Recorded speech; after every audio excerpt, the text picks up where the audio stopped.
À peine sorti de la colonisation belge en 1960, les pays entrant dans un tourbillon de sécession, de rébellions, de mutineries et toutes sortes d'incertitudes politiques. Cet imbroglio amena le haut commandement militaire à prendre le pouvoir en 1965 par le lieutenant général Joseph Désiré Mobutu interposé. Celui-ci les conserva jalousement sans partage, jusqu'à ce que la fin de la guerre froide contraigne le monde entier au changement. Les Zaïre n'y échappera point. C'est ainsi que, contraint par les événements, le président Mobutu réagira en faveur d'une ouverture politique dans les discours historiques du 24 avril 1960 à la cité de Lancelé.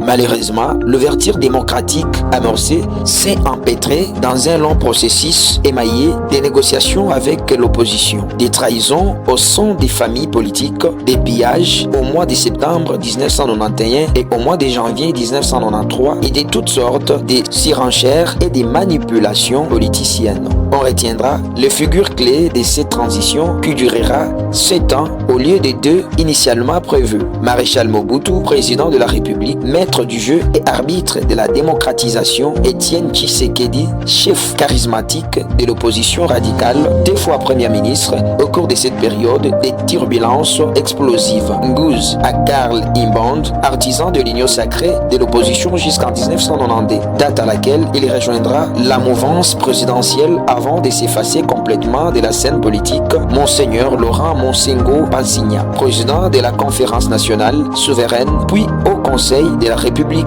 afin du HCRPT au Conseil de la République, Parlement des transitions. Général Maélé, chef d'état-major de l'armée nationale, et plus tard ministre de la Défense, assassiné aux premières heures, entre 1h et 3h du matin. Du 17 mai 1997, la veille de l'entrée de l'AFDEL, Alliance des forces démocratiques pour la libération du Congo, à Kinshasa, général Likulia, dernier premier ministre de Mobutu, Honoré Ngbanda, conseiller chargé de la sécurité à la présidence de la République.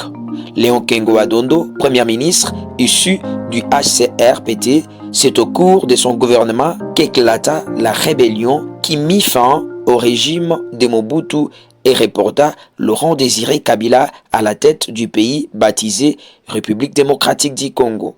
Le règne de Laurent Désiré Kabila fut éphémère, car secoué par une deuxième guerre déclenchée le 2 août 1998. Sous l'effet de cette guerre, l'on assista à une partition des faits du pays en une zone contrôlée par les gouvernements et une autre occupée par les rebelles. Ceci s'était organisé en mouvement politico-militaire, appuyé par l'Ouganda et le Rwanda, dont le plus représentatif sont les mouvements de la rébellion du Congo, MLC en abrégé, dirigé par Jean-Pierre Bemba, et le Rassemblement congolais pour la démocratie, RCD, dirigé successivement par Wamba Diawamba, Émile Ilunga, Adolphe Onsumba et Azaria Souberoa.